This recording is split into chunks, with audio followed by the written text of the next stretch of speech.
சங்கீதம் 75 6, 7, 8 ஆகிய 3 வசனங்களை நான் உங்களுக்காக வாசிக்கிறேன்.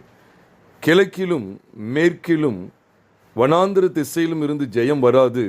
தேவனே நியாயாதிபதி, ஒருவனை தாழ்த்தி ஒருவனை உயர்த்துகிறார். கலங்கி பொங்குகிற மதுபானத்தினால் நிறைந்த பாத்திரம் கர்த்தருடைய கையில் இருக்கிறது, அதிலிருந்து வார்க்கிறார்.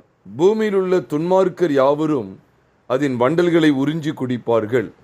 அடுத்த வசனத்தை உங்களுக்காக நான் வாசிக்கிறேன். நானோ என்றென்றைக்கும் இதை அறிவித்து யாக்கோபின் தேவனை கீர்த்தனம் பண்ணுவேன் என்று ஆசாபுக்கு தேவன் வெளிப்படுத்தின அருமையான சத்திய வார்த்தைகளை இங்கே நாம் வாசிக்க கேட்கிறோம்.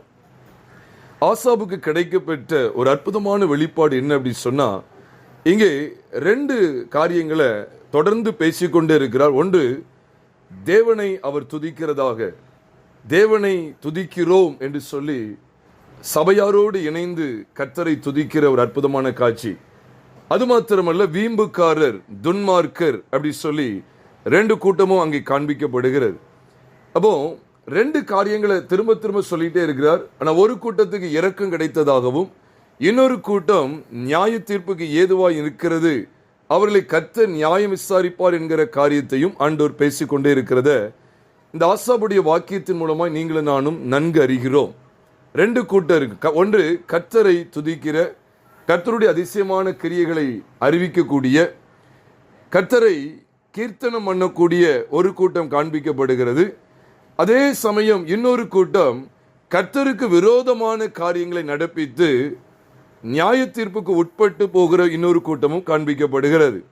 எதை வைத்து இது தீர்மானிக்கப்படுகிறது? இங்க 2 கூட்டம் என்று சொல்லப்படுகிறது. சங்கீதம் ஆரம்பிக்கும் போது நமக்கு தெரியும், துன்மார்க்கரை குறித்தும் நீதிமானை குறித்தும், துன்மார்க்கரை குறித்தும் நீதிமானை குறித்தும் அந்த 2 கூட்டத்தாரை குறித்து அருமையான சத்தியங்கள் வெளிப்படுத்தப்படுகிறது. இங்கேயும் கூட ஆண்டவர் காண்பிக்கிற ஒரு அருமையான சத்தியம் என்ன? சங்கீதம் 75 6ஆம் வசனத்தை நாம் பார்க்கும்போது, கிழக்கிலும் மேற்கிலும் வனாந்திர திசையிலும் இருந்து ஜெயம் வராது அப்படி சொல்லி அங்க சொல்லுகிறார். இந்த கிழக்கு மேற்கு அதை தொடர்ந்து வரக்கூடிய வனாந்திர திசை என்று சொல்லும்போது, வனாந்திர திசைக்கு ஆங்கில வேதாகமத்திலே சவுத் என்று சொல்லப்பட்டிருக்கு, தெற்கு என்று சொல்லி கொடுக்கப்பட்டிருக்கிறது. வனாந்திர திசைக்கு the wilderness towards the wilderness அல்லது the direction towards wilderness அப்படின்னு சொல்லி பார்ப்போமே, ஆனால் அதற்கு சவுத், அதாவது தெற்கு அப்படி சொல்லியே ஆங்கில வேதாகமத்திலே கொடுக்கப்பட்டிருக்கிறது. ஆக கிழக்கு மேற்கு அந்த வனாந்திர திசையாகிய தெற்கிலிருந்து ஜெயம் வராது அப்படி சொல்லி அங்க சொல்லுகிறார். அப்போ ஒரே ஒரு திசை விடுபட்டிருக்கு, அது வடக்கு. அது ஏன் விடுபட்டிருக்கு? அந்த வடக்கிலிருந்து தான் ஜெயம் வரும் என்று ஆண்டவர் வெளிப்படுத்துகிறாரோ அப்படிங்கிறதுக்கு சில காரியங்கள் உங்களோடு நான் பகிர்ந்து கொள்ள இருக்கிறேன். அதுக்கு முன்பாக ஜெயத்தை குறித்து ஏன் பேசுகிறார் அப்படி சொன்னா, நீங்க அதை தொடர்ந்து வரக்கூடிய வசனங்களை பார்ப்பீர்கள் என்றால், துன்மார்க்கனுக்கு நல் முடிவு இல்லை அப்படிங்கிறத ஆண்டு வெளிப்படுத்துவார். துன்மார்க்கருக்கு எப்படிப்பட்ட ஆக்கினை தீர்ப்பு இருக்கிறதுங்கிறத, துன்மார்க்கர் யாவரும் அதன் வண்டல்களை உறிஞ்சி குடிப்பார்கள் அப்படிங்கிற காரியத்தை சொல்லுகிறார். துன்மார்க்கருடைய கொம்புகளை எல்லாம் வெட்டி போடுவேன், நீதிமானுடைய கொம்புகளோ உயர்த்தப்படும் என்று சொல்லி 2 கூட்டத்தை ஆண்டவர் வெளிப்படுத்துகிறார். பொதுவாகவே இந்த 2 கூட்டங்களை வெளிப்படுத்துகிற பகுதி நீங்க நல்லா கவனிச்சு பார்த்தீங்கன்னா, அதாவது மத்திய எழுதின சுவிசேஷம் 13வது அதிகாரத்திலே பரலோக ராஜ்யம் கடலிலே போடப்பட்டு சகலவிதமான மீன்களை வாரிக்கொள்ளக்கூடிய கடல், அதாவது வலைக்கு ஒப்பாயிருக்கிறது, மீனின் வலைக்கு ஒப்பாயிருக்கிறது என்று சொல்லி மத்தேயு 13வது அதிகாரம் 47, 48, 49, 50 ஆகிய இந்த 4 வசனங்களை நாம் வாசிக்கும் போது பிரமாண்டமான சத்தியத்தை நாம் அறிந்து கொள்ளுகிறோம். அது என்ன அப்படின்னு சொல்லி பார்த்தா, ஆண்டவர் பரலோக ராஜ்யத்தை குறித்து பேசுகிற இடத்துல ஆண்டவர் 2 விதமான காரியங்களை வெளிப்படுத்திக்கிட்டே இருப்பார். அப்போ அதாவது விதைகள் விதைக்கப்பட்டு அறுப்புக்கு பலனாய் எழும்புகிற காரியத்தை காண்பித்து கொடுக்கிற இடத்துல களைகளும் எழும்பி வருகிறத காண்பித்து கொடுப்பார். அப்ப களைகளை ஆண்டவர் அக்கினிக்கு இரையாக ஒப்பு கொடுப்பார், பலனை அவருடைய களஞ்சியத்தில் சேர்ப்பார், அதாவது கோதுமையை களஞ்சியத்தில் சேர்ப்பார். இதே போலதான் கடலிலே போடப்படப்பட்டு சகலவிதமான மீன்களை சேர்த்து வாரிக்கொள்ளும் வலைக்கு ஒப்பாயிருக்கிற பரலோக ராஜ்யத்தை நாம் பார்க்கும்போது, அது நிறைந்த போது 2 கூட்டத்தை பெறுகிறார். நல்லவைகளை கூடையிலே சேர்க்கிறதும் ஆகாதவைகளை எரிந்து போடுகிறதுமாய் காணப்படுகிறது. இப்படியே என்ன நடக்குமா? உலகத்தின் முடிவிலே நடக்கும். தேவதூதர்கள் புறப்பட்டு நீதிமான்களின் நடுவிலிருந்து பொல்லாதவர்களை பிரித்து அவர்கள் அக்கினி சூளையிலே போடுவார்கள், அங்கே அழுகையும் பற்கடிப்பு உண்டாயிருக்குங்கிற இதே வெளிப்பாட்டை தான் அங்கே ஆசாபுக்கு தேவன் வெளிப்படுத்தி காண்பித்தார். அப்ப ஆசாப் எப்படிப்பட்ட வெளிச்சத்தை வைத்திருக்கிறார் என்று சொன்னால், தேவனை மகிமைப்படுத்துகிற ஒரு கூட்டம், தேவனை துக்கப்படுத்துகிற ஒரு கூட்டம், நீதிமான்கள் என்கிற ஒரு கூட்டம், இன்னொரு கூட்டம் துன்மார்க்கர் என்கிற கூட்டம். அப்போ நியாய தீர்க்கிற காரியத்தை குறித்து பேசுறார். அதனாலதான் 2ஆம் வசனம் ஆரம்பிக்கும் போது நியமிக்கப்பட்ட காலத்திலே யதார்த்தமாய் நியாயம் தீர்ப்பேன் என்று சொல்லி ஆண்டவர் பேசுகிறார். அதை தொடர்ந்து சொல்றார், வீம்புக்காரரை நோக்கி, துன்மார்க்கரை நோக்கி நீங்க விதமா என்ன செய்யாதீங்க, வீம்பு பேசாதீங்கள், கொம்பை உயர்த்தாதீர்கள் சொல்லிட்டு ஆண்டவர் ஜெயம் எங்கிருந்து வரும், எதிலிருந்து ஜெயம் வராதுங்கிறத வெளிப்படுத்தி அதை தொடர்ந்து கடைசியாக துன்மார்க்கர் அடைய போகிற நியாய தீர்ப்பு குறித்து பேசுகிறார் என்று சொன்னால், இங்கே கவனிக்கப்பட வேண்டிய ஒரு விசேஷித்த வார்த்தை என்ன? ஜெயம். அப்போ இந்த பூமியிலே நீதிமான்கள் ஒரு புறத்திலே, துன்மார்க்கர் இன்னொரு புறத்திலே. தேவனை அண்டிக் கொண்டு தேவனுக்கு பிரியமாய் தேவனை கீர்த்தனம் பண்ணி தேவனை துதித்து தேவனுக்கு பிரியமாய் வாழ்ந்து தேவனுடைய ராஜ்யத்திலே சேர்க்கப்படக்கூடிய நீதிமான்கள் ஒரு புறத்திலே காண்பிக்கப்படுகிறார்கள். இன்னொரு புறத்திலே துன்மார்க்கர் தங்களை எவ்விதமாய் உயர்த்தி, தங்களுடைய கொம்புகளை உயரமாய் உயர்த்தி வீம்பு பேசி கடைசியாக அவர்களுடைய துன்மார்க்கத்துக்கு ஏதுவான பலனை அவர்கள் பெற்றுக்கொள்வார்கள். அவர்கள் அதன் வண்டல்களை உறிஞ்சி குடிப்பார்கள். அவருடைய கொம்புகள் எல்லாம் வெட்டி போடப்படும் என்கிற காரியங்கள் எல்லாம் காண்பிக்கப்படுகிறது. அதைத்தான் இந்த 75ஆம் சங்கீதம் 10ஆம் வசனமாகிய கடைசி வசனத்துல பார்க்கும்போது, துன்மார்க்குடைய கொம்புகள் எல்லாம் வெட்டி போடப்படுமா, நீதிமானுடைய கொம்புகள் எல்லாம் உயர்த்தப்படும் என்கிற அருமையான சத்தியம் வெளிப்படுத்தப்படும். இதுதான் பின் நாட்களில் நடக்க போகிறது. அதனாலதான் நியாய தீர்ப்பு ஆண்டவர் ஆரம்பத்திலிருந்தே வெளிப்படுத்தி கொண்டே இருக்கிறார். அப்ப ஏன் இதுல கிழக்கு மேற்கு வனாந்தர திசைன்னு சொல்லப்படுற அந்த தெற்கையும் காண்பிச்சு கொடுத்துட்டு வடக்க மட்டும் ஏன் விட்டு வச்சிருக்கிறான்னு சொன்னா, பிரியமானவர்களே, வடக்கிலிருந்து தான் ஜெயம் வரும். தேவன் ஏதோ பிழையாக விட்டு வைத்து விட்டார் என்று நாம் எண்ணக்கூடாது. இது பிழையினால விடப்பட்டது அல்ல. இதில் காண்பிக்கப்பட்டிருக்கிற அருமையான சத்தியத்தை நீங்களும் நானும் கட்டாயமாக அறிந்து கொள்ள வேண்டும். அப்ப கிழக்கு மேற்கு வனாந்தர திசைக்கு ஆங்கிலத்தில் என்ன சொல்லப்பட்டிருக்கு? தெற்கு, சவுத் அப்படின்னு சொல்லி சொல்லப்பட்டிருக்கு. ஏன்னா வனாந்தர திசையை இவ்விதமா மொழிபெயர்க்க முடியும். தெற்குன்னு அதை சொல்லலாம், வனாந்தர திசைன்னு சொல்லலாம். அப்ப ஆண்டவர் மறந்தாப்புல விட்டுட்டார் நம்ம நினைச்சிடக்கூடாது. ஆண்டவர் வடக்க மட்டும் வச்சிருக்கிறார். ஏன்னா வடக்குல இருந்து தான் ஜெயம் வரப்போகிறது. அப்போ ஜெயம் கொள்ளுகிற ஒரு அனுபவம் நமக்கு தேவை. இன்னொரு பகுதியில நியாய தீர்ப்பு அடைய போகிற துன்மார்க்கருடைய வாழ்க்கையை நமக்கு தேவன் காண்பித்து கொடுக்கிறார். அப்போ ஜெயங்கொண்ட பரிசுத்தவன்ல இந்த பூமியில வாழணும். அப்ப துன்மார்க்கருடைய வாழ்க்கை எப்படி இருக்கும் தெரியுமா? ஜெயங்கொள்ளாத வாழ்க்கையாக காணப்படுகிறது. ஏன்னா அவங்க வாழ்ற இடங்கள்ல என்னன்னா கிழக்கு மேற்கு வனாந்திர திசைன்னு சொல்லக்கூடிய தெற்கு, இந்த 3 திசையுமே எதுக்கு அடையாளம் அப்படின்னு சொன்னா, தேவனற்ற அனுபவத்திலே அவர்கள் இருக்கிறார்கள். உலகத்தாரோடு உலகத்தாராகவே அவர்களும் இருக்கிறார்கள். அப்ப துன்மார்க்கர் நியாய தீர்ப்பு அடைய போகிறவர்கள், கொம்புகள் எல்லாம் முறிக்கப்பட போகிறது. அவங்க உயர்த்தி வாழ்ந்த அந்த கொம்புகள் எல்லாத்தையும் ஆண்டவர் ஒரு நாளிலே நியாய தீர்ப்பு நாளிலே முறித்து போட போகிறார். அப்போ ஆண்டவர் இங்கே வெளிப்படுத்துகிற அருமையான சத்தியம் என்ன? ஜெயம் எங்கிருந்து வரும்? கிழக்கிலும் மேற்கிலும் வனாந்தர திசையிலும் இருந்து ஜெயம் வராது. எங்கிருந்தான் ஜெயம் வரும்? தேவனே நியாயாதிபதி ஒருவனை தாழ்த்தி ஒருவனை என்ன செய்கிறார்? உயர்த்துகிறார். அப்ப தேவனே அப்படி சொல்லி அங்க சொல்லும்போது, ஏன் இந்த வடக்கு பகுதி மட்டும் விடப்பட்டிருக்கு அப்படின்னு சொன்னா, சங்கீதத்தின் புஸ்தகத்துக்கு நாம் எடுத்துக்கொள்வோம். சங்கீதத்தின் புஸ்தகம் அதிலே 48வது சங்கீதம் 2ஆம் வசனத்தை நாம் பார்க்கும்போது, வட திசையில தான் அங்கே சீயோன் பர்வதம் இருக்கிறது. வட திசையில் உள்ள சீயோன் பர்வதம் வடிப்பமான ஸ்தானமும் சர்வ பூமியின் மகிழ்ச்சியுமாய் இருக்கிறது. அதுவே மகாராஜாவின் நகரம். அதன் அரண்மனைகளில் தேவன் உயர்ந்த அடைக்கலமாக அறியப்பட்டிருக்கிறார். இதோ ராஜாக்கள் கூடிக்கொண்டு ஏகமாய் கடந்து வந்தார்கள் என்று சொல்லி அங்கே நாம் வாசிக்கிறோம். முதல் வசனத்தை நான் உங்களுக்காக வாசிக்கிறேன். சங்கீதம் 48 முதலாவது வசனம், கர்த்தர் பெரியவர், அவர் நமது தேவனுடைய நகரத்திலும் தமது பரிசுத்த பர்வதத்திலும் மிகவும் துதிக்கப்படத்தக்கவர் என்று அங்கே எழுதப்பட்டிருக்கு. அது என்ன? தேவனுடைய நகரம், தேவனுடைய பர்வதம் அப்படின்னு அங்கே சொல்லப்படுகிறது. தேவனுடைய நகரம், தேவனுடைய பர்வதம். என்ன நகரம் பர்வதம்னா என்ன அப்படி சொன்னா, இங்கே ஆண்டவர் சிம்பாலிக்க எதை காண்பிக்கிறார்னா, நகரம் என்று சொல்லும்போது எருசலேம், பர்வதம் என்று சொல்லும்போது சீயோன். எருசலேம் பர்வதம் அல்ல, எருசலேம் என்பது நகரத்தை அடையாளப்படுத்துகிறது. பர்வதம் என்பது மலை, அதாவது சீயோனை அடையாளப்படுத்துகிறது. நகரம் என்பது எருசலேமை காட்டுகிறது, பர்வதங்கிறது சீயோனை காண்பிக்கிறது. சீயோன் பர்வதத்திலே, சீயோன் பர்வதம் மீதிலே என்னுடைய ராஜாவை அபிஷேகம் பண்ணி வைத்தேன் என்று சொல்லி அங்கே சங்கீதம் 2வது சங்கீதம் 6வது வசனத்தில் நீங்கள் நானும் பார்க்க முடியும். நான் என்னுடைய பரிசுத்த பர்வதமாகிய சீயோன் மீதில் என்னுடைய ராஜாவை அபிஷேகம் பண்ணி வைத்தேன். அப்போ பரிசுத்த பர்வதமாகிய சீயோன் மீதில், அப்போ 2 பகுதி காண்பிக்கப்படும். ஒன்று எருசலேம், இன்னொன்று சீயோன். எருசலேமுக்கு மேலாக இருக்கக்கூடிய ஒரு பகுதி தான் என்னது? சீயோன் என்று சொல்லி நீங்களும் நானும் அறிகிறோம். அது மேப்பில் பார்த்தா கூட அது அப்படிதான் இருக்கும். எருசலேமுக்கு மேலான பகுதியாக இருக்கக்கூடியது சீயோன். அப்போ வட திசையில தான் இது இருக்கிறது.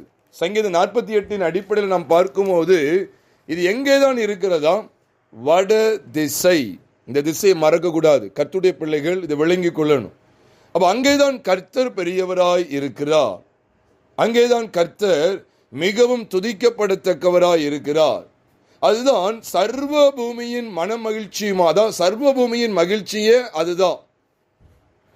அதுதான் மகாராஜாவின் நகரம் என்று சொல்லி வேதத்தில் பார்க்கிறோம். ஒருவேளை எருசலேம் சொல்லி மேலே சொல்லப்படாட்டாலும் மகாராஜாவின் நகரம் அதுதான். நம்ம எல்லாருக்கும் தெரியும். அதாவது மத்திய 5வது அதிகாரம் 35ஆம் வசனத்தில், அதாவது எருசலேமின் பேரிலும் சத்தியம் பண்ண வேண்டாம், அது மகாராஜாவினுடைய நகரம் அப்படி சொல்லி அங்க சொல்லப்பட்டிருக்கு. சங்கீதம் மன்னிக்கவும் மத்திய 5வது அதிகாரம் 35ஆம் வசனத்தில். அப்ப மகாராஜாவினுடைய நகரம் எருசலேமில் இருந்துதான். அதை நாம் விளங்கிக் கொள்ளணும். கிழக்கிலும் மேற்கிலும் வனாந்திர திசையிலும் இருந்து ஜெயம் வராது. அப்போ வீம்புக்காரரிடத்துல பேசிட்டு தான் இதை சொல்றாரு, துன்மார்க்கிட்ட பேசிட்டு தான் இதை சொல்றாரு. அப்படின்னா என்ன அர்த்தம்? நியாய தீர்ப்பு அடைய போகிறாய். வீம்புக்காரரே, துன்மார்க்கரே, நீங்கள் தப்ப வேண்டுமானால் நீங்கள் அறிய வேண்டிய சத்தியம் என்ன? வடக்கு இருந்து தான் ஜெயம் வரப்போகிறது. வடக்குன்னு சொன்ன உடனே நமக்கு வடக்கு எங்கே நினைச்சிடக்கூடாது, வேம்பார்லேருந்து ஏதாவது வந்துருமோ நினைச்சிடக்கூடாது, அல்ல வடக்குன்னு சொன்ன உடனே சென்னையிலேருந்து ஏதாவது ஒரு ஒத்தாசை வந்துருமோ நினைச்சிடக்கூடாது. இதை திரும்ப திரும்ப அழுத்தம் கொடுக்கிறேன். அங்கே நகரம், அது மட்டும் இல்லை பர்வதம் 2 காண்பிக்கப்படுகிறது. நகரம் மற்றும் பர்வதம் 2 காண்பிக்கப்படுகிறது. அப்ப அதை நான் எவ்விதமாக அறியணும் அப்படின்னு சொன்னா, அன்றியும் மனம் திரும்புதலும் பாவம் மன்னிப்பும் எருசலேம் தொடங்கி சகல தேசத்தாருக்கும் அவருடைய நாமத்தினாலே பிரசங்கிக்கப்பட வேண்டியது என்று லூக்கா 24:47 வாசிக்கிறோம். உண்மைதானே? லூக்கா 24:47 வாசிக்கிறோம். அப்ப மனம் திரும்புதலும் பாவம் மன்னிப்பும் நீங்களும் நானும் அறியாம இருந்தோம். அது எங்க இருந்து தான் வெளிப்பட்டு நம்மிடத்தில் வந்து சேர்ந்தது? எந்த இடத்திலிருந்து புறப்பட்டு, எந்த இடத்திலிருந்து பயணப்பட்டு அது நம்மிடத்தில் வந்து சேர்ந்தது என்று சொன்னால், மகாராஜாவின் நகரத்திலிருந்து. இன்னைக்கும் இது அநேக இடத்தில் சென்றடையவே இல்லை. இன்னைக்கு அநேகர் வடக்கிலிருந்து, அதாவது வட திசையில் இருக்கிற அந்த எருசலேம் நகரத்திலிருந்து, சீயோன் பர்வதத்திலிருந்து இப்படிப்பட்ட ஆசீர்வாதத்தை இன்றும் அநேக தேசத்தார் என்ன செய்யல, பெற்றுக்கொள்ளவில்லை.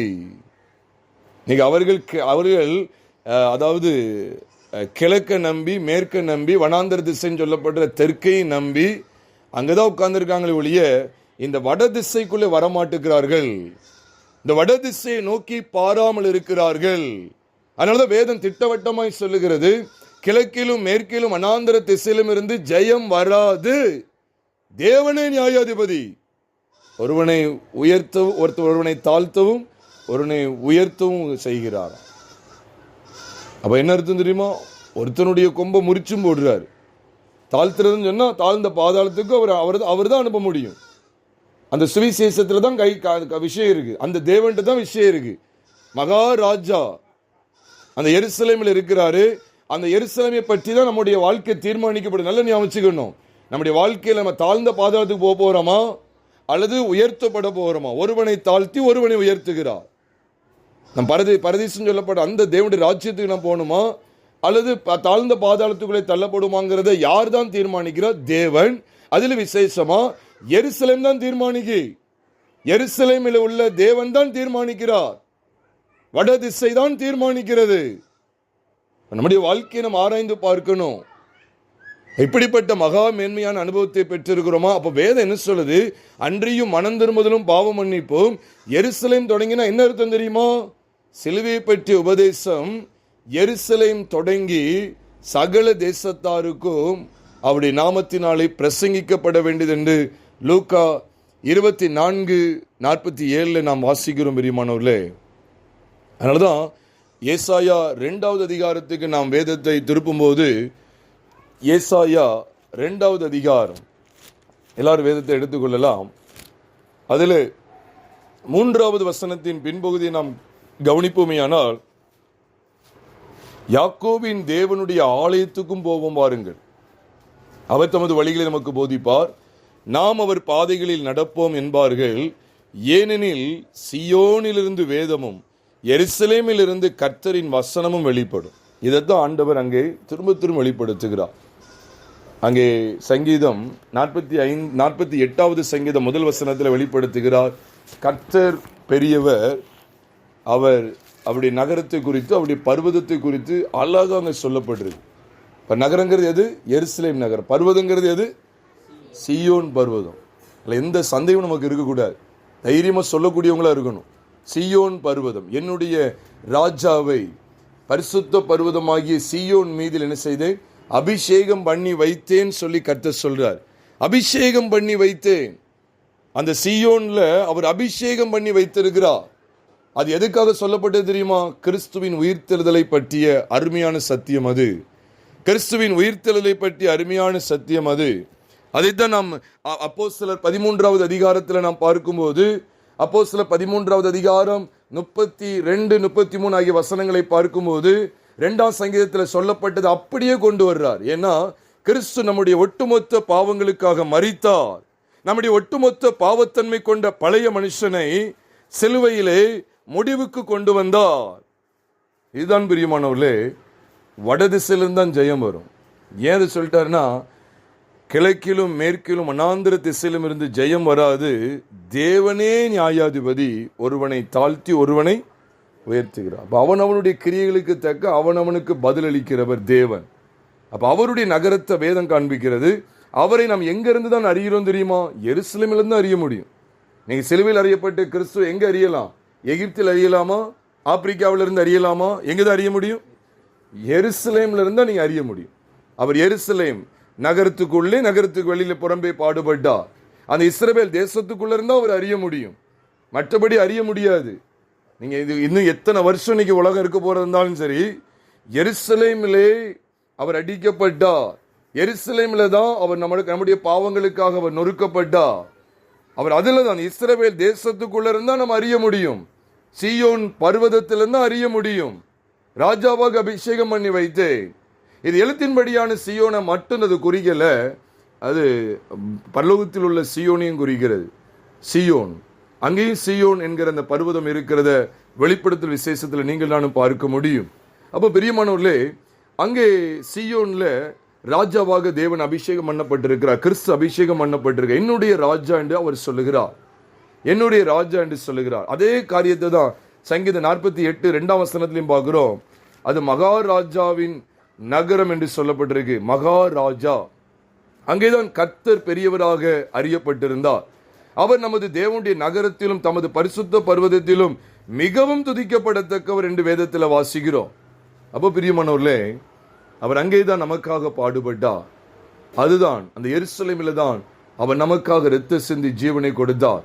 அது மாத்திரமல்ல, அவர் சீயோன் பர்வதத்தில் ராஜாவாக வீற்றிருக்கிறார் என்று சொன்னால் அது உண்மையாகவே அவருடைய உயிர்த்தெழுதலை குறிக்கிறது. உயிர்த்தெழுதலை குறிக்கிறது. அதனால 2 பகுதி சொல்லப்படுறது.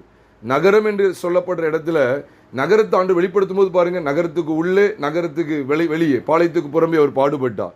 அவர் நகரத்தை வெளிப்படுத்தும் போது நல்லா கவனிச்சு பாருங்க, அவர் பாடுபட்ட சங்கதிகள் வெளிப்படுத்தப்படும். பர்வதம் என்கிற இடத்துல, சீயோன் பர்வதங்கிற இடத்துக்கு வரும்போது பாருங்க, அவர் உயர்த்தப்பட்ட காட்சி வெளிப்படுத்தப்படும். இதுதான் எருசலேமுக்கும் சீயோனுக்குள்ள ஒரு பெருத்த வித்தியாசம், ஒரு அருமையான வெளிப்பாடு உள்ள அருமையான பகுதிகள். அப்ப எருசலேம் என்பது அவருடைய பாடுகளை நமக்கு வெளிப்படுத்துகிறது. சீயோன் என்பது அவருடைய உயிர்த்தெழுதலின் சாயலை நமக்கு வெளிப்படுத்தி காண்பிக்கிறது. அப்ப மரணத்தின் சாயல்ங்கிறது எருசலேம் நகரம் நமக்கு வெளிப்படுத்தி காண்பிக்கிறது. அவர் எவ்விதமாய் பாடுபட்டார், எவ்விதமாய் சிலுவைக்கு ஒப்பு கொடுக்கப்பட்டார். அப்ப சீயோன் பர்வதம் என்று சொல்லும்போது உண்மையாவே எதை குறிக்கிறது? உயிர்த்தெழுதலின் சாயலை குறிக்கிறது. ஏன்னா அவர் உயர்த்தப்பட்ட இடம். அதனாலதான் எருசலேம் விட சீயோன் என்ன செய்யும்னா உயர்வான இடத்துல தான் இருக்கும். சரித்திர பின்னணியில் பார்க்கும்போது இப்போ சரி உயர்த்தப்பட்ட இடத்துல தான் இருக்கும். அப்போ எருசலேம் அவர் பாடுபட்டார், உயர்த்தப்பட்டார். இந்த ரெண்டு சாயலை இங்க வெளிப்படுத்துகிறார். அதனாலதான் பிரியமானவர்களே, ஆசாபுக்கு கிடைத்த அருமையான வெளிப்பாடு என்ன? வீம்புக்காரர்கள், துன்மார்க்கர்கள் ஒரு பக்கத்தில் அட்டுழியங்கள் செய்து கொண்டிருக்கிறார்கள், பொல்லாங்கனவைகளை நடப்பித்துக் கொண்டே இருக்கிறார்கள். ஆனா இன்னொரு பகுதியிலே தேவன் அவருக்கென்று ஒரு கூட்டத்தை ஆயத்தப்படுத்தி இருக்கிறார். உம்மை துதிக்கிறோம் அப்படின்னு சொல்லி அந்த சங்கீதம் ஆரம்பிக்குது. அப்படி உண்மையான அர்த்தம் என்ன தெரியுமா? எருசலேம் அது வெளிப்படுத்துகிறது. உண்மையாவே அது எருசலேம் வெளிப்படுத்து. அந்த நாட்கள்ல ஆங்காங்க எல்லா இடத்துலயுமே ஆண்டவரை துதிக்க மாட்டாங்க. பரிசுத்த பர்வதத்துல எருசலேம்ல தான் அவங்க கர்த்தரை மகிமைப்படுத்தி இருக்காங்க விசேஷமா. அப்ப ஆசாப் சொல்ற இந்த அருமையான வெளிப்பாடு என்ன அப்படின்னா, கிறிஸ்து இயேசுவின் வெளியேறப்பெற்ற இரத்தத்தினால் மீட்கப்பட்டவர்கள், எருசலேமின் வாழ்வை அனுபவிக்கிறவர்கள் கர்த்தரை மகிமைப்படுத்துகிற கூட்டத்தாராய் ஜொலிக்கிறார்கள். அவர்கள் தான் ஜெயங்கொண்ட பரிசுத்தவான்களாய் காணப்பட முடியும். இதைத்தான் நாம் வெளிப்படுத்தல வாசிக்கும் போது, ஆட்டுக்குட்டியானவருடைய இரத்தத்தினாலும் தங்கள் சாட்சியின் வசனத்தினாலும் அவனை ஜெயித்தார்கள் என்று சொல்லும் போது, ஜெயமுள்ள வாழ்க்கை அடிக்கப்பட்ட எருசலேமில் அடிக்கப்பட்ட தேவ ஆட்டுக்குட்டியானவர் மூலமாகவே நீங்களும் நானும் பெற்றுக்கொள்ளுகிறோம்.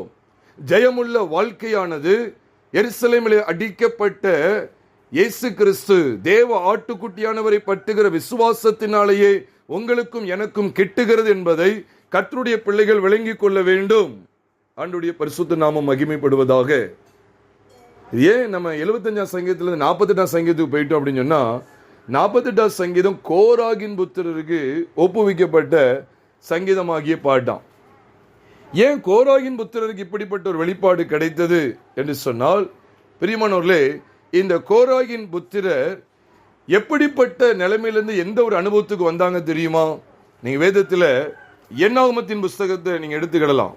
என்னாகமத்தின் புஸ்தகத்தை நாம் பார்க்கும்போது அங்கே கோராகின் புத்திரரோ சாகவில்லை என்று சொல்லி அங்கே எழுதப்பட்டிருக்கு. 26வது அதிகாரம் 11வது வசனத்தை நாம் வாசிக்கும் போது, கோராகின் குமாரரோ சாகவில்லை என்று அங்கே எழுதப்பட்டிருக்கு. ஏன் கோராகின் குமாரர் சாகவில்லை என்று எழுதப்பட்டிருக்கு? அதுக்கு மேல கோராக பூமி விழுங்கிட்டுன்னு போட்டிருக்குது. அக்கினி 250 பேரை பச்சித்தது என்று எழுதியிருக்கிறது. அந்த கூட்டத்தார் செத்து ஒரு அடையாளமானார்கள் என்று எழுதியிருக்கிறது. ஆனால் கோராகின் குமாரரோ, எவ்வளவு அழகா இருக்கு பாருங்க, அவங்களோ சாகவில்லை. சாவாமல் பிழைத்திருக்கிற ஒரு கூட்டம்தான், மரணத்துக்கு நீங்களாக்கப்பட்ட ஒரு கூட்டம்தான் இப்படிப்பட்ட அருமையான வெளிச்சத்தை பெற்றுக்கொண்டு அதை மற்றவர்களுக்கு அறிவிக்கிறது. நீங்களும் நானும் உண்மையாவே நம்முடைய பாவத்தின் நிமித்தமாய் மரிக்க வேண்டியவர்கள், மரணத்திற்கு பாத்திரவான்கள், நரகத்துக்கு பாத்திரவான்களாய் இருந்த உங்களையும் என்னையும் இயேசு கிறிஸ்து தம்முடைய விலையேறப்பட்ட இரத்தத்தினாலே மீட்டு கொண்டார். நம்ம எல்லாருக்கும் தெரியும் இந்த கோராகின் சம்பவமானது என்னாகமத்தின் புஸ்தகம் 16வது அதிகாரம் 32ஆம் வசனத்துல வாசிக்கும் போது, பூமி பிளந்து அவர் எல்லாரையும் விழுங்கி போட்டது. அதுதான் நம்ம என்னாகமம் 16:32 வாசிக்கிறோம். இப்ப 16 தாண்டி இப்ப 26க்கு வந்தா கோராகின் குமாரரோ சாகவில்லை என்று எழுதப்பட்டிருக்கு. யோசிச்சு பாருங்க, ஒரே வீட்டுக்குள்ள இருக்காங்க. கோராகியருடைய தகப்பன் புத்திரர் எல்லாம் ஒரே வீட்டுக்குள்ள இருக்காங்க. ஆனா அவங்க என்ன செய்யல? சாகவில்லை. தகப்பன் செத்துட்டான், ஆனா பிள்ளைகள் என்ன செய்யல? சாகல. காரணம் என்ன அப்படின்னா, தங்களை காத்து கொண்டார்கள், தேவ சத்தத்துக்கு கீழ்ப்படிந்தார்கள். அதனாலதான் அவங்க என்ன சொல்ல முடிஞ்சது தெரியுமா?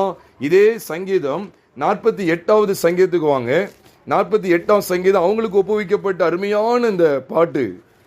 அதுல அவங்களுக்கு கிடைச்ச வெளிச்சத்தை பாருங்க, அழகா சொல்றாங்க. 9ஆம் வசனத்துல, தேவனே உமது ஆலயத்தின் நடுவிலே உமது கிருபையை சிந்தித்து கொண்டிருக்கிறோம். தகப்பன் கூட ஆசரிப்பு கூடாரத்துக்கு விளக்கப்பட்டுட்டார். இந்த கோராக் யாருன்னு கேட்டீங்கன்னா, இவனும் ஆசாரிய வம்சத்தில் உள்ளவன் தான், அப்படித்தானே? கோராகு கோகாத் வம்சத்தில் உள்ளவங்க. கோகாத் வம்சம்னா யாரு? மோசே ஆரோனுடைய வம்சத்தார், அந்த வம்சத்தை சேர்ந்தவங்க. இவங்க எல்லாருமே ஆசாரிய குடும்பத்தை சேர்ந்தவங்க, தேவனுடைய ஆலயத்தின் பணிவிடைகளை செய்யக்கூடியவங்க. ஆனா கோராகு அவனோடு சேர்ந்த தாத்தான் அபிராம் என்கிற கூட்டம் இதெல்லாம் வெளியே சந்திக்கிறது. ஆனால் அவருடைய பிள்ளைகள் கர்த்தருடைய வார்த்தைகளுக்கு இடம் கொடுத்து என்ன செய்தார்கள்? இப்பொழுது அந்த சந்ததி ஆலயத்தின் நடுவிலே கர்த்தருடைய கிருபையை சிந்தித்து கொண்டிருக்கிறார்கள். இதெல்லாத்தையும் நம்ம அதிகமாய் நாம் கவனிக்க அழைக்கப்பட்டிருக்கிறோம் பிரியமானவர்களே. அதனாலதான் வேதத்தில் நீங்க வாஸ்து பார்த்தீங்கன்னா அதை தொடர்ந்து சீயோனை குறித்த அருமையான வெளிச்சத்தை அவர் சொல்வார். சீயோனை குறித்த அருமையான வெளிப்பாடு அங்கே சொல்லப்பட்டு கொண்டே வருகிறது. ஏன் முதல்ல தேவனுடைய நகரம் சொல்லி பேசிட்டு அதுக்கப்புறம் பர்வதத்தை பத்தி ஏன் பேசுறாரு அப்படிங்கிறது அதான் நம்ம அறியணும். தான் வெளிப்பாடான சத்தியம். கிறிஸ்துவின் மரணத்தின் சாயலை தொடர்ந்து அவருடைய உயிர்த்தெழுதலின் சாயல் வெளிப்படுத்தப்படுகிறது.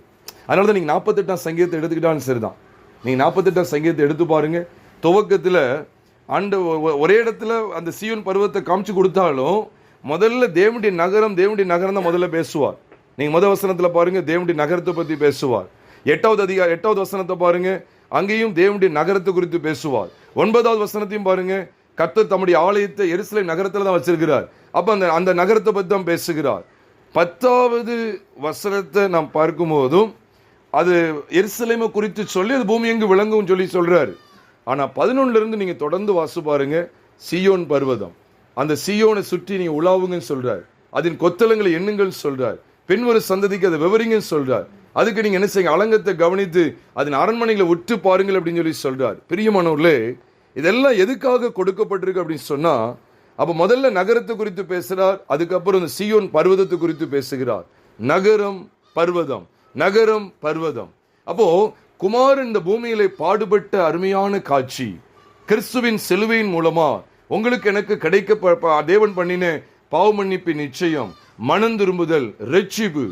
அதை தொடர்ந்து நாம் புதிய மனுஷனுடைய சாயலில் பிழைத்திருக்கிறோம் என்பதை சீயோன் பர்வதத்திலிருந்து தேவன் வெளிப்படுத்துகிற அந்த அருமையான சத்தியங்களை நாம் அறிய வேண்டும். இதனாலதான் ஆண்டவர் வெளிப்படுத்துகிறார் அந்த வட திசையில் இருக்கிற சீயோன் பர்வதம்.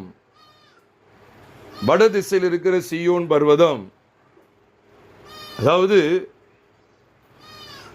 எருசலேமாக இருக்கட்டும், சீயோனா இருக்கட்டும், ரெண்டுமே வட திசையில தான் இருக்கு. ஒரு ஆள் கேட்கிறாங்க, நீங்க தருவகுளத்திலிருந்து நீங்க வடக்க நோக்கி பார்த்தீங்கன்னா எதிரணிப்பட்டியும் வடக்கு தான் இருக்கு, பல்லாங்குளமும் வடக்கு தான் இருக்கு. நீங்க எதிரணிப்பட்டியிலிருந்து பார்த்தா அது வேற, நீங்க அங்க இருந்து பார்க்கணும்.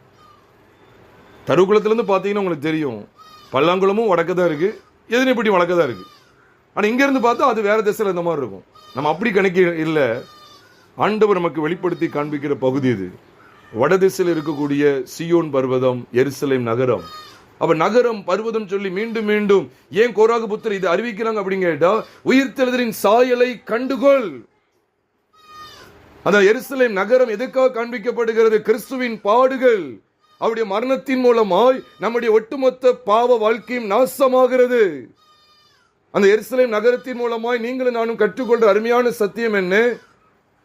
அந்த நகரத்திலே அவர் பாடுபட்டார், அவர் மரித்தார், அவருடைய ரத்தம் சிந்தப்பட்டது. அது மரணத்தின் சாயல். அதை தொடர்ந்து வெளிப்படுத்தப்படுது சீயோன் பர்வதம். அவர் ராஜாதி ராஜாவா இருக்கு. அப்ப சகலமும் அவருடைய பாதங்களுக்கு கீழ்ப்படுத்தப்படுது. இனி ஆதாமின் சாயல் இல்லை. கிறிஸ்துவின் உயிர்த்தெழுதலின் சாயலை வெளிப்படுத்துறதுக்கு தான் அங்கே சங்கீதம் 2ஆம் சங்கீதம் 6 மற்றும் 7 சொல்லப்பட்டிருக்கு. என்னுடைய ராஜாவை சீயோன் பர்வதமாகிய, அதான் மன்னிக்கவும், என்னுடைய பரிசுத்த பர்வதமாகிய சீயோன் மீதில் ராஜாவாக அபிஷேகம் பண்ணி வைத்தேன் சொல்லிட்டு தான் சொல்றாரு. நீர் என்னுடைய குமாரன், இன்று நான் உம்மை ஜெனிப்பித்தேன் என்று சொல்லுகிறார். இது எதை காண்பிக்க தெரியுமா? அவருடைய உயிர்த்தெழுதலை காண்பிக்க சொல்லிதான் அப்போஸ்தலர் 13வது அதிகாரம் 32, 33 நீங்களும் நானும் வாசிக்க முடியும் பிரியமானவர்களே. காரணம் என்ன? ஆண்டவர் ஏன் இந்த பரிசுத்த பர்வதத்தை சீயோன் மீதிலே வைத்தேன்னு சொல்றாருன்னா, 2ஆம் சங்கீதத்தை கவனிச்சு பாருங்க. ஜாதிகள் கொந்தளித்து ஜனங்கள் விருதா காரியத்தை சிந்திப்பானே. எங்க கொந்தளிக்காங்க? நம்முடைய அபிஷேகம் பண்ணப்பட்ட நம்முடைய பிள்ளைக்கு விரோதமா கூட்டம் கூடினாங்க. எங்க கூட்டம் கூடினாங்க சொல்லுங்க, யோசிக்கீங்களே, சொல்லுங்க. எங்க கூட்டம் கூடினாங்க? சங்கீதம் 2ஆம் சங்கீதம் முதல் 3 வசனங்களை பார்க்கிறோமே. யாருக்கு விரோதமா கூட்டம் கூடினாங்க? அபிஷேகம் பண்ணினவருக்கு, தேவன் அபிஷேகம் பண்ணி வைத்தவருக்கு விரோதமா கூட்டம் கூடினாங்கன்னு சொல்லி பார்க்கிறோமே. இதே வார்த்தைகளை தான் ஆதிகால திருச்சபை பயன்படுத்துகிறது. அப்போஸ்தலர் நடவடிக்கைகள் 4வது அதிகாரம் 24, 25, 26 3 வசனங்களை வாசிக்கும் போது, நம்முடைய பரிசுத்த பிள்ளையாகிய நீர் அபிஷேகம் பண்ணி நம்முடைய பரிசுத்த பிள்ளையாகிய இயேசுவுக்கு விரோதமாய் கூட்டம் கூடினார்கள் என்று சொல்லுகிறார்களே. அப்ப சங்கீதம் 2ஆம் சங்கீதம் முதல் 3 வசனத்துல எங்க நடந்துகிட்டு இருக்கிறது? இல்ல எந்த இடத்துல நடக்கு? எருசலேமிலே கூட்டம் கூடினார்கள். எருசலேமில் வைத்து சொல்றார்கள், அவனை சிலுவையில் அறையும் என்று சொல்லுகிறார்கள். பாத்தீங்களா, அங்கேயும் 2 இடத்தை காமிக்கிறார். ஒன்று எருசலேம், இன்னொன்று சீயோன். அப்ப எருசலேம்ல அவர் பாடுபட்டது, அதனாலதான் உங்க ஜாதிகள் கொந்தளிக்கிறாங்க. தேவன் அபிஷேகம் பண்ணி வைத்தவர் யார்? கிறிஸ்து. அப்போ கிறிஸ்துவின் சிலுவை பாடுகள் அங்கே காண்பிக்கப்படுகிறது. அவங்களுடைய கூக்குரல் எங்க வெளிப்படுத்தப்படுதுன்னு சொல்லி அங்கே அப்போஸ்தலர்கள் மூலமா நம்ம அறிந்து கொள்ள முடியும். அப்போஸ்தலர் 4வது அதிகாரம் 26, 25, 26 நம்ம தெளிவாக கவனிக்கிறோம்.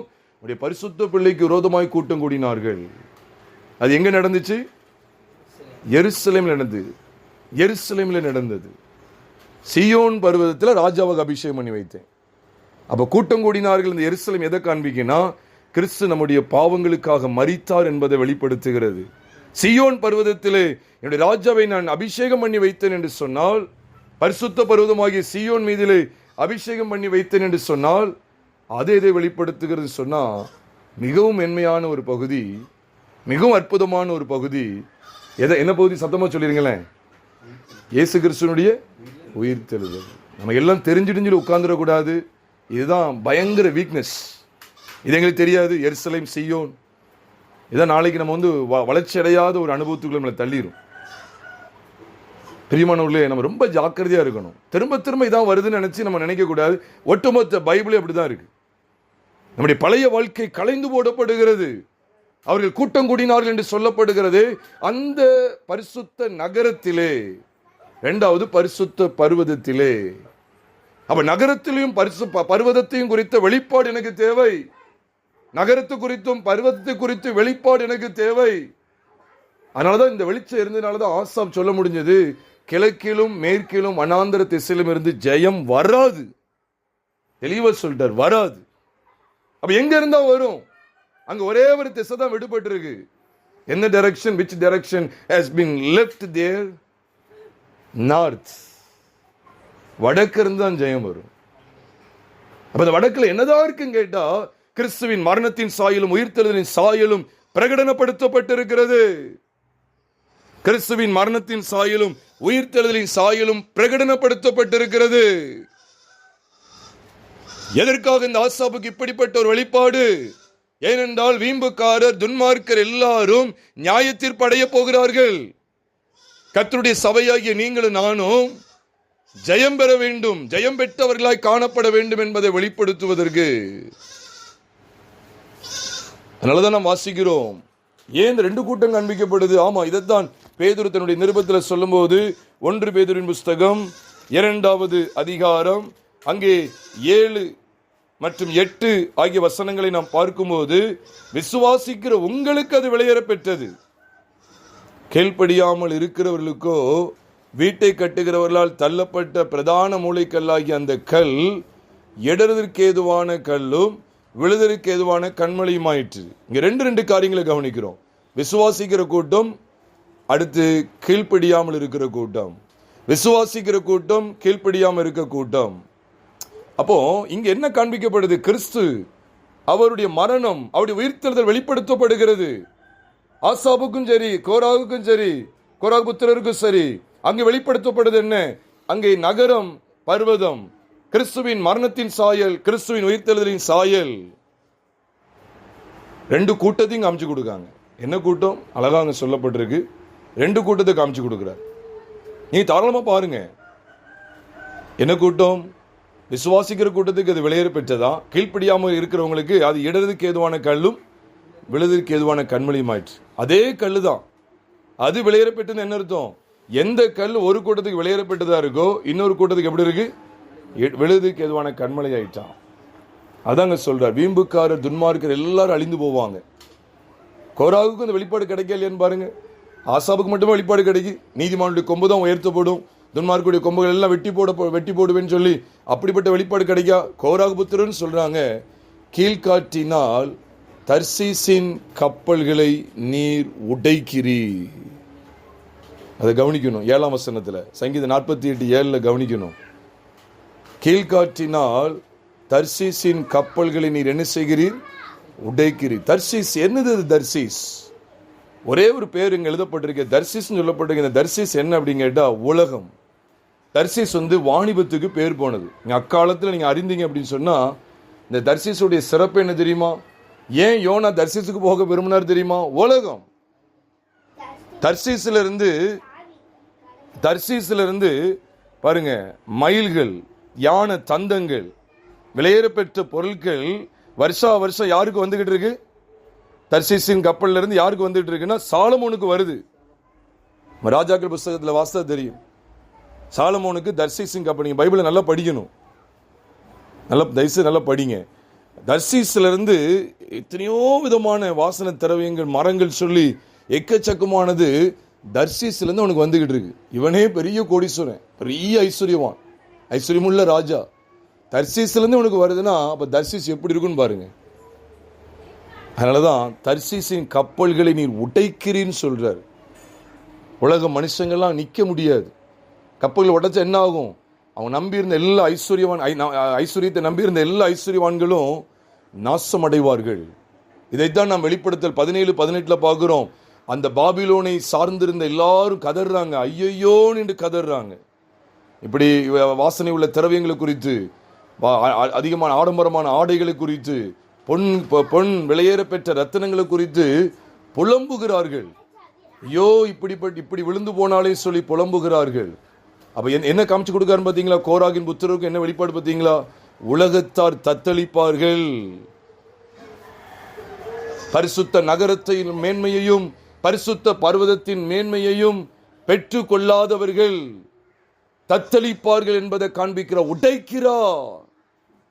அங்கேயும் சொல்றாரு, வீம்புக்காரருடைய கொம்புகளை என்ன செய்வேன்? கொம்புகளை எல்லாம் வெட்டி போடுவேன். இதெல்லாம் ஞான அர்த்தமாய் வெளிப்படுத்தப்பட்டது. எதை வைத்து சொல்றாரு தெரியுமா? பரிசுத்த நகரத்தையும் பரிசுத்த பர்வதத்தையும் காண்பித்துக் கொடுக்கிற இடத்துல எருசலேம், சீயோன், இதை தேவ பிள்ளைகள் விளங்கி கொள்ள வேண்டுமே. அவர் எருசலேம் எதை காண்பிக்க? அவர் ரத்தம் சிந்தினார், அவர் பாடுபட்டார். குமாரனாகிய கிறிஸ்து இயேசு உங்களுடைய என்னுடைய ஒட்டுமொத்த பாவங்களையும் நிவர்த்தியாக்குகிற கிருபாதார பலியாய், தேவ ஆட்டுக்குட்டியாய் உங்களுக்காக எனக்காக பலியானார். அதை தொடர்ந்து ஏன் சீயோனிலே பர்வதம் வெளிப்படுத்தப்படுது? சீயோன் பர்வதம் ஏன் காண்பிக்கப்படுகிறது? சீயோன் பர்வதத்தில் அவர் ராஜாவாக உயர்த்தப்பட்டிருக்கிறார். இது எந்த சாயல் தெரியுமா? கிறிஸ்துவின் உயிர்த்தெழுதலின் சாயல். கிறிஸ்துவின் உயிர்த்தெழுதலின் சாயல். இது எதை காண்பிக்கிறது? அவர் பாடுபட்டதனுடைய நோக்கம் என்ன? உங்களுடைய என்னுடைய ஒட்டுமொத்த பாவ வாழ்க்கையை நாசப்படுத்தி உங்களுடைய என்னுடைய ஒட்டுமொத்த வாழ்க்கையும் பாழாக்கும்படி எத்தனித்திருந்த பழைய மனுஷனாகிய ஆதாமின் சாயலை கல்வாரி சிலுவையிலே களைந்து போட்டு தம்முடைய உயிர்த்தெழுதலின் சாயலிலே உங்களுக்கும் எனக்கும் அவருடைய வெளியேறப்பெற்ற சாயலை கொடுத்திருக்கிறார். அதான் அந்த உயிர்த்தெழுதலின் சாயல். நாம் இப்படிப்பட்ட ரீதியிலே கர்த்தருடைய சத்தியங்களை அறிந்து அனுபவிக்கிறோமா? ஆராய்ந்து பாருங்கள் பிரியமானவர்களே. அதனாலதான் ஆசாபுக்கு மட்டும் இல்ல, கோராகின் புத்திரருக்கும் கிடைக்க பெற்ற வெளிப்பாடு. அது மாத்திரமா 2ஆம் சங்கீதம் தாவீதின் சங்கீதம் சொல்லியே அங்கு எழுதப்பட்டிருக்கிறது. எங்கே? அப்போஸ்தலர் 4வது அதிகாரம் 25, 26, 27 ஆகிய வசனங்களை வாசிக்கும் போது தாவீதின் வாக்கினால் உரைத்தீரேன்னு சொல்லி 2ஆம் சங்கீதத்தை வச்சு பேசுறாங்க. அப்ப பாருங்க, தாவீதுக்கு வெளிப்படுத்தப்பட்ட வெளிப்பாடு அப்படித்தானே. அங்கேயும் ஆண்டு 2 கூட்டத்தை வைக்கிறார்.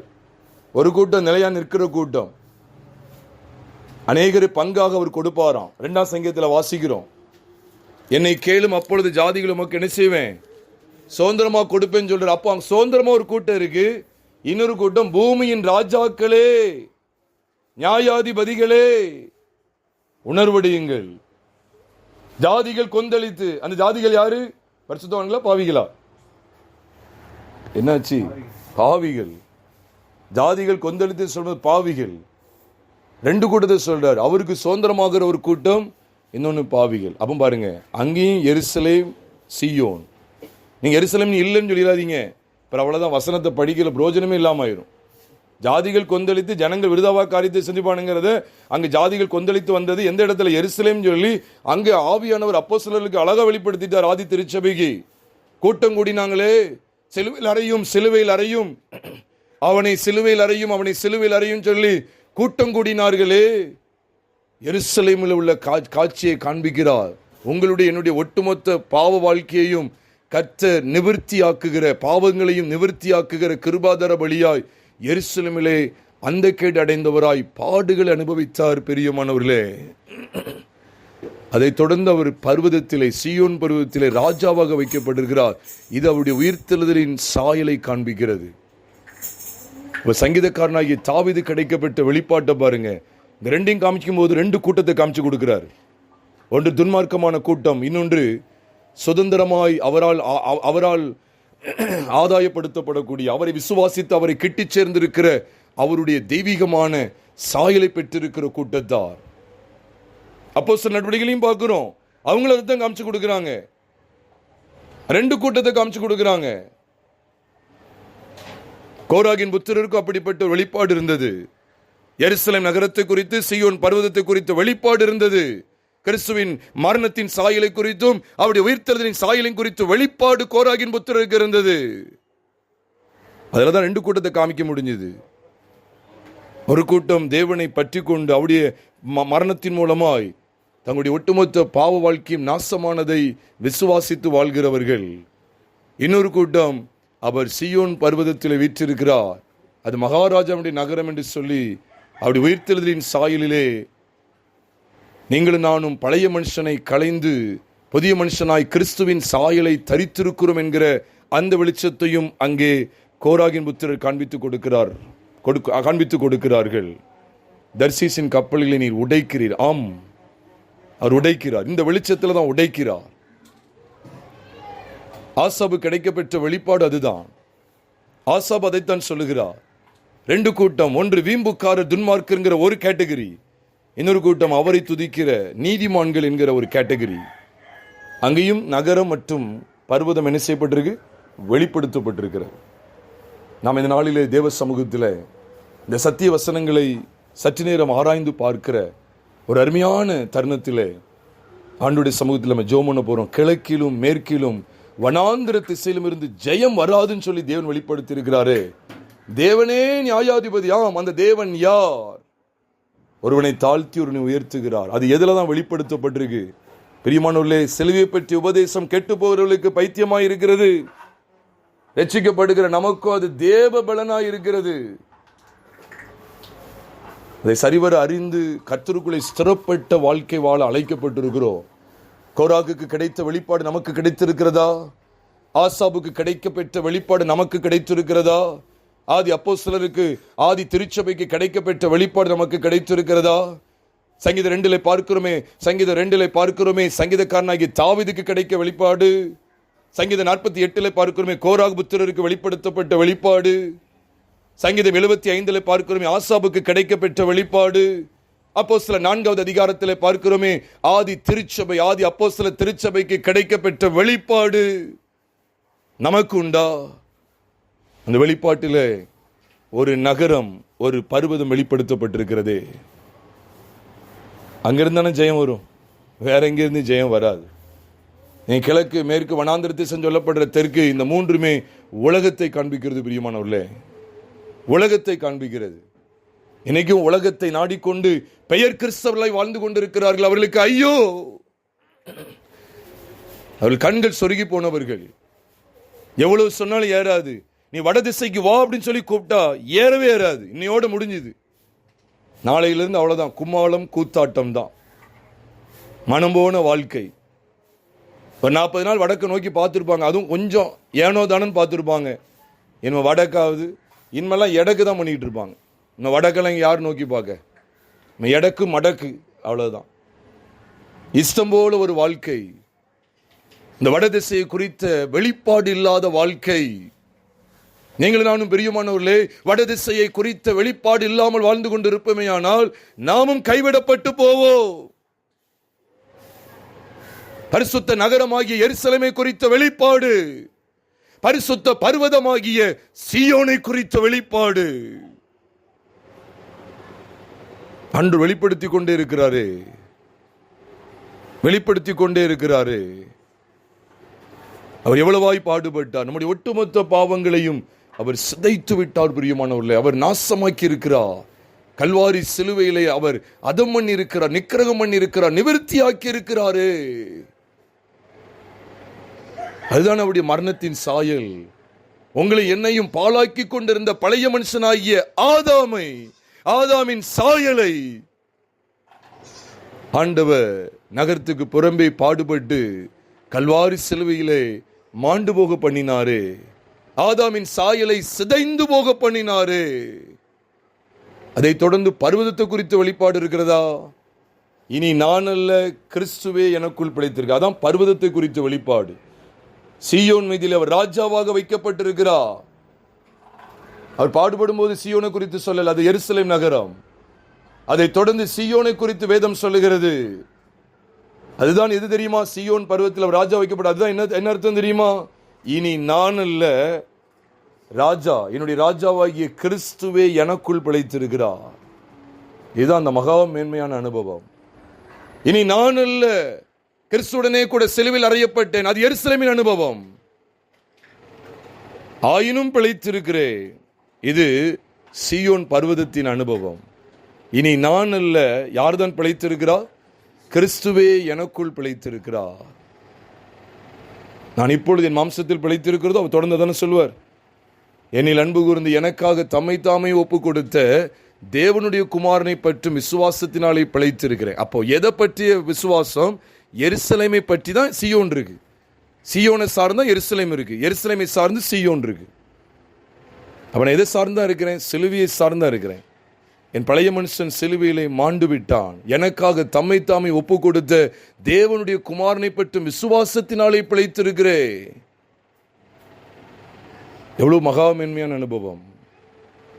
ஆக கோராக பெற்றுக்கொண்ட இந்த எருசலேம் நகரத்தை குறித்தும் பரிசுத்த பர்வதமாகிய சீயோனை குறித்த வெளிப்பாடு, ஆசா பெற்றுக்கொண்ட வெளிப்பாடு, ஆதி திருச்சபை பெற்றுக்கொண்ட வெளிப்பாடு, சங்கீதக்காரனாகிய தாவீது பெற்றுக்கொண்ட வெளிப்பாடு நமக்கு உண்டா? ஆராய்ந்து பார்ப்போமா? இருக்க இடத்திலே நம் தலைகளை தாழ்த்தி நாம் ஜெபிப்போம். பரிசுத்தமுள்ள எங்கள் பரலோக தேவனே, எங்களுடைய பழைய வாழ்க்கை நம்முடைய சிலுவையிலே மாண்டு போகிறது என்பதை இவ்விதமான வெளிச்சத்திலே சங்கீதம் 2, சங்கீதம் 48, சங்கீதம் 75, அப்போஸ்தலர் 4 என்று சொல்லி இவ்விதமான வசனங்களில் நாங்கள் பார்க்கும்போது, இவ்விதமான பகுதிகளில் நாங்கள் பார்க்கும்போது எருசலேம் நகரத்தை குறித்த அருமையான வெளிப்பாட்டை நாங்கள் கவனிக்கிறோம். கிறிஸ்து எங்களுக்காக மரித்தார், எங்களுடைய ஒட்டுமொத்த பாவ வாழ்க்கையையும் தேவன் நாசமாக்கி இருக்கிறார்ங்கிற அந்த வெளிச்சத்தை எங்களுக்கு நீர் தந்ததற்காய் நன்றி செலுத்துகிறோம். சீயோன் பர்வதத்தை குறித்த வெளிச்சத்திலே இனி நான் அல்ல, கிறிஸ்துவே எனக்குள் பிழைத்திருக்கிறார்ங்கிறத தனிப்பட்ட முறையில் நாங்கள் ஒவ்வொருவரும் அனுபவிக்கும்படிக்கு எங்களுடைய ஆதாமின் சாயல் கிறிஸ்துவின் மரணம் மற்றும் அடக்கத்திலே களைந்தெறியப்பட்டு கிறிஸ்துவின் உயிர்த்தெழுதலின் சாயலிலே கிறிஸ்துவே எங்களுக்குள்ளே தரிப்பிக்கப்பட்டிருக்கிறார், கிறிஸ்துவே எங்களில் தரிப்பிக்கப்பட்டிருக்கிறார்ங்கிற அதிக சந்தோஷத்தை தரக்கூடிய அதிக வெளிப்பாடுள்ள சத்தியத்தை சீயோன் பர்வதத்தை குறித்த கர்த்தர் எங்களுக்கு வெளிப்படுத்தி இருக்கிறீர். நன்றி செலுத்துகிறோம். தொடர்ந்து இந்த சத்தியங்களை நிலைத்திருக்கிற பாக்கியத்தை தாங்க. ஆசீர்வதிங்க, வழிநடத்துங்க. அதற்கு யாவரையும் உடைய கிருபைக்குள் ஒப்பு கொடுக்கிறோம். இந்த கிருபையுள்ள வசனத்துக்குள்ளே ஒப்பு கொடுக்கிறோம்.